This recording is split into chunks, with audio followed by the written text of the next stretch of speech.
Halo Sobat Spoiler, bagaimana kabarnya? Tentunya Millers doakan baik-baik saja. Jumpa lagi di channel Sektor Spoiler. Pada video kali ini, Millers akan bahas kelanjutan cerita dari Donghua series Renegade Immortal episode 83. Seperti biasa, Millers mau ingatkan lagi bagi Sobat Spoiler, karena video ini mengandung spoiler, Mimin sarankan untuk tonton dulu episode-episode sebelumnya, biar ngerti jalan ceritanya. Tapi buat Sobat Spoiler yang gak sabar dan udah siap dengerin kelanjutan ceritanya, langsung saja kita gas ke ceritanya. Di episode sebelumnya, Wang Lin menghadapi ancaman besar dalam pertarungannya melawan kupu-kupu merah, seorang jenius yang bisa berkembang pesat hanya dengan satu pertempuran. Tanpa ragu, Wang Lin menggunakan bendera pembatasan untuk menciptakan tombak hitam yang kuat. Dengan serangan cepat, ia berhasil menghancurkan raksasa es milik kupu-kupu merah, membuat lawannya terluka parah. Namun di balik kekalahan itu, kupu-kupu merah justru mendapat pemahaman baru yang membuatnya yakin suatu hari nanti ia akan bisa membunuh Wang Lin. Saat ia mencoba mengambil cambuk jiwanya, Wang Lin berhasil merebutnya, meski lawannya memperingatkan bahwa benda itu memiliki segel dari sekte giok surgawi. Tiba-tiba, kupu-kupu merah mengeluarkan 4 roh unsur yang menjadi sumber kekuatannya, memaksa Wang Lin untuk berpikir cepat. Dengan memanfaatkan domain waktu, ia berhasil mengendalikan roh logam dan menekan roh kayu. Tetapi kupu-kupu merah mengorbankan salah satu rohnya untuk meledak. Wang Lin terluka parah, namun tetap bertahan. Ketika kupu-kupu merah bersiap meledakkan 3 roh lainnya, sebuah kekuatan besar menghentikan pertarungan mereka. Gong Sunpo, tokoh dari Gunung Suzaku, muncul dan memerintahkan Wang Lin menjadi murid tamu di sana, sekaligus memberinya satu permintaan. Namun, setelah Wang Lin dengan dingin menyegel roh kayu lawannya, Gong Sunpo membatalkan hak tersebut dan pergi, membawa serta kupu-kupu merah yang bersumpah akan membalas dendam. Sementara itu, di Gunung Suzaku, rencana gelap mulai terungkap. Kupu-kupu merah yang terluka ternyata menjadi target bagi Qian Peng, seorang kultivator ambisius yang ingin mengambil wilayah dan kesadarannya. Dengan teknik rahasia yang menyerap jiwa kupu-kupu merah, mengubahnya menjadi boneka tanpa jiwa. Di sisi lain, Liu Mei, murid sekte Xuan Dao, mendapat tugas untuk meninggalkan jejak di hati Wang Lin demi meningkatkan kultivasinya. Namun, ia mulai meragukan apakah ini benar-benar jalan yang harus ia tempuh. Di tempat lain, seorang lelaki tua yang pernah menolak gelar Suzaku merasa murka dengan keadaan di Suzaku saat ini. Ia mulai menyusun rencana dengan Wang Lin sebagai harapan terakhirnya. Di tengah pemulihannya, Wang Lin tiba-tiba disergap oleh formasi raksasa yang menyeretnya ke sebuah tempat terpencil. Di sana, Li Yuanfeng, Master Sekte Suyu, sudah menunggunya dengan niat membunuh. Wang Lin mencoba melarikan diri dengan teleportasi darurat, tetapi dihadang oleh 3 sosok berjubah hitam. Salah satunya adalah Cihu. Dalam pertarungan sengit, Wang Lin sadar bahwa ada sesuatu yang aneh dalam serangan Cihu. Energinya justru terserap ke dalam tubuhnya. Apakah Cihu sebenarnya sedang membantunya? Wang Lin kini terjebak dalam konspirasi yang lebih besar dari yang pernah ia bayangkan, dan pertarungannya baru saja dimulai. Di episode selanjutnya, Cihu tiba dengan cepat dan langsung melayangkan tendangan ke arah Wang Lin, menghempaskannya jauh ke belakang. Namun, tendangan itu bukannya melukai, malah mengirimkan gelombang energi spiritual yang memperkuat tubuh Wang Lin. Dalam keheningan yang menegangkan, suara Cihu yang cemas terngiang di telinganya, memberi petunjuk untuk segera melarikan diri ke tenggara. Di kejauhan, seorang pria paruh baya yang mengamati situasi itu hanya mendengus sinis. Sementara itu, nenek moyang klan setan raksasa bergegas maju. Suaranya menggema penuh kemarahan saat ia menuntut penjelasan dari Cihu. Namun, Cihu tak gentar. Dengan mata penuh tekad, dia menghadang leluhurnya dan menegaskan bahwa kompas bintang yang diperebutkan itu adalah pemberiannya kepada Cheng Niu, bukan hasil pencurian. Baginya, kehormatan lebih berharga daripada segalanya. Wang Lin telah menyelamatkannya berkali-kali di alam surgawi, dan sebagai seorang pria sejati, ia tidak akan meninggalkan temannya begitu saja. Namun, nenek moyang klan setan raksasa tak bisa menerima pengkhianatan ini. Ia mencoba menerobos, tetapi Cihu tetap bertahan. Dengan sorot mata yang tak tergoyahkan, dia mengingatkan bahwa kompas bintang itu tak memiliki kegunaan bagi klan mereka, berbeda dengan pedang yang telah mereka rampas. Ketegangan memuncak saat nenek moyang itu menatap Cihu dengan dingin, lalu mengulurkan tangannya. Seketika, tubuh Cihu terkunci di tempat, tak mampu bergerak. Dengan suara penuh ancaman, leluhur Leluhur itu menegaskan bahwa jika bukan karena darah murni setan raksasa yang mengalir dalam tubuh Cihu, nyawanya pasti sudah melayang. Sebagai hukuman, ia akan dikurung dalam kultivasi tertutup selama 100 tahun dan mengalami penderitaan karena tubuhnya akan dimurnikan. Tanpa membuang waktu, leluhur itu langsung bergegas mengejar Wang Lin yang kini telah melarikan diri. Sementara itu, Cihu hanya bisa mengepalkan tinjunya dengan perasaan campur aduk. Dalam hati, ia merasa telah melakukan yang terbaik meskipun ia ragu Wang Lin bisa selamat dari kejaran itu. Di sisi lain, Wang Lin melesat secepat mungkin memanfaatkan energi yang baru saja ia dapatkan. Ia menyadari bahwa musuh telah memasang formasi yang membuatnya tak bisa berteleportasi atau memasuki manik surgawi miliknya. Situasi ini sangat berbahaya dan satu-satunya pilihan yang tersisa hanyalah terus berlari. Dalam hati, kemarahan mulai membara. Pedang langit telah dicuri darinya dan jika ia bisa bertahan hidup hari ini, ia bersumpah akan merebutnya kembali. Namun, tak lama kemudian, pria paruh baya yang mengejarnya berhasil menyusul. Dengan suara dingin, ia memastikan bahwa Wang Lin tak akan bisa kabur. Sebuah tekanan kuat tiba-tiba muncul dari ibu jarinya, mengarah langsung ke Wang Lin. Dalam sekejap, Wang Lin mengerahkan kekuatan domainnya. Namun ia tak mampu menandingi kekuatan seorang kultivator transformasi jiwa. Serangan itu membuatnya batuk darah dan tubuhnya jatuh dari langit. Saat tubuhnya semakin melemah, tanda-tanda aneh berbentuk daun teh muncul di wajahnya, menguras kekuatannya perlahan-lahan. Sementara itu, nenek moyang klan setan raksasa akhirnya tiba di hadapan Wang Lin yang tak berdaya. Dengan suara penuh ketidaksabaran, ia meminta pria parubaya itu untuk segera menghabisi Wang Lin agar mereka bisa melanjutkan urusan lainnya. Pria parubaya itu tersenyum puas, mengangkat tangannya dan bersiap mengakhiri hidup Wang Lin. Namun, tepat sebelum serangan itu dilancarkan, suara gemuruh bergema di langit. Sebuah celah besar terbuka di angkasa, dan dari sana, sebuah peti mati hitam dan ungu turun dengan aura mengerikan. Suara dingin menggema dari dalam peti mati, mengungkapkan bahwa seseorang telah memahami formasi yang mengurung tempat itu dan berhasil menembusnya. Seorang pria berjubah merah muncul, menatap ketiga orang di bawahnya dengan mata yang menyala marah. Begitu mengenali situasi di depannya, ia segera mengutuk Wang Lin yang selalu menjerumuskan dirinya ke dalam masalah.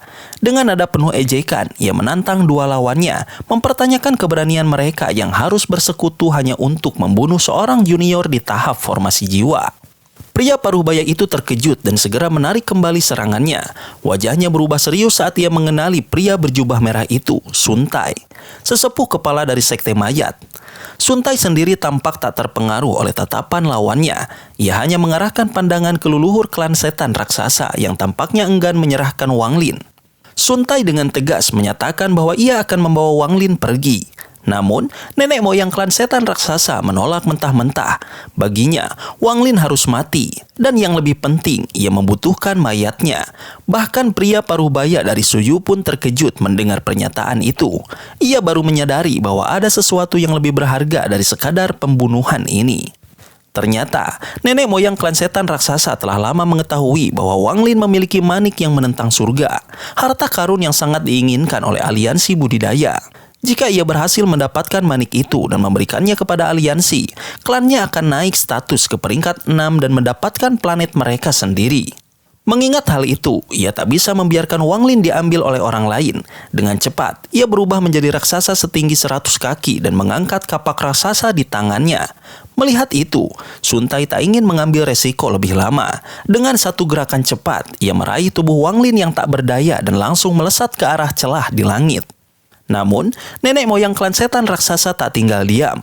Ia meraung marah, mengejar dengan kecepatan luar biasa dan mengayunkan kapaknya. Gelombang energi besar meledak, mengguncang ruang di sekitarnya. Sun Tai yang sudah memperhitungkan hal ini segera membentuk segel dengan tangannya. Dari dalam peti mati di belakangnya, tubuh mumi terbang keluar untuk menghadang serangan tersebut. Dengan demikian, Sun Tai berhasil menerobos celah ruang, membawa Wang Lin pergi sebelum lawannya sempat menghentikannya. Leluhur klan setan raksasa mengeluarkan raungan dahsyat. Suaranya menggema ke seluruh penjuru. Dengan langkah-langkah besar, ia keluar dari celah dimensi dan langsung mengejar Sun Tai. Di langit utara benua Suzaku, dua sinar cahaya melesat dengan kecepatan luar biasa. Suntai terus berlari dengan ekspresi geram. Dalam pikirannya, ia merasa muak dengan keadaan ini. Dengan gerakan cepat, ia mencabut segel dan menempelkannya di dahi Wang Lin sebelum melemparkan tubuh tak berdaya itu ke dalam hutan lebat di bawahnya. Saat tubuhnya menghantam tanah, Wang Lin berusaha membuka matanya yang berat. Dengan susah payah, ia duduk dalam posisi lotus, berusaha berkonsentrasi untuk melawan segel Suntai dan pengaruh domain pria parubaya sebelumnya. Kini, semuanya mulai terasa jelas. Suntai bukan penyelamatnya.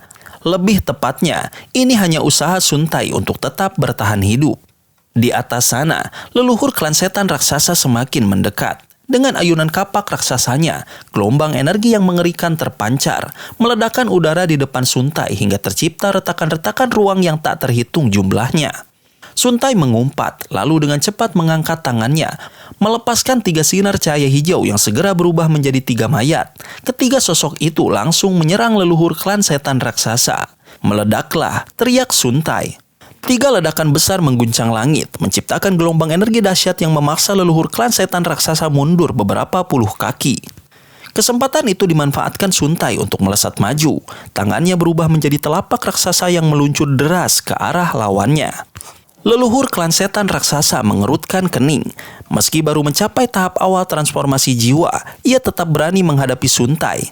Tubuhnya yang kokoh dan kekuatan garis keturunannya membuatnya percaya diri. Namun, Wang Lin adalah kunci bagi klannya dan ia tidak bisa menyerah begitu saja. Telapak tangan Suntai membawa kekuatan yang jauh melampaui energi spiritual biasa. Penggarap transformasi jiwa seperti dirinya tak lagi menggunakan energi spiritual dari langit dan bumi, melainkan energi spiritual surgawi yang jauh lebih murni dan kuat.